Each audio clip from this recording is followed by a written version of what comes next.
Dhrangadhra પીજીવીસીએલના deputy engineer રત્ના ચૌધરી લાંચ લેતા ઝડપાયા. ધાંગધ્રા પીજીવીસીએલમાં ગત વર્ષે ડેપ્યુટી એન્જિનિયર તરીકે આવેલ રત્નાબેન ચૌધરી એસીબીના ઝટકામાં ઝડપાઈ ગયા છે. જોકે ધાંગધ્રા પંથકમાં લાંચ લેતા બાબુઓ કોઈપણ જાતના ડર રાખ્યા વગર છાટકા બન્યા છે. ત્યારે ચાલુ વર્ષે જ આ બીજી સફળ એસીબીની રેડ જોવા મળી હતી.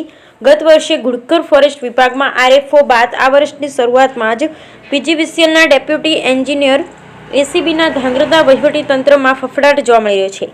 મળતી માહિતી મુજબ વચેટિયા ભરતભાઈ સાગઠિયા નામના ઈસમના માધ્યમથી રત્નાબેન ચૌધરી દ્વારા 1.55 લાખની રકમ લાંચ રૂપે લેવાનું નક્કી કર્યું હતું.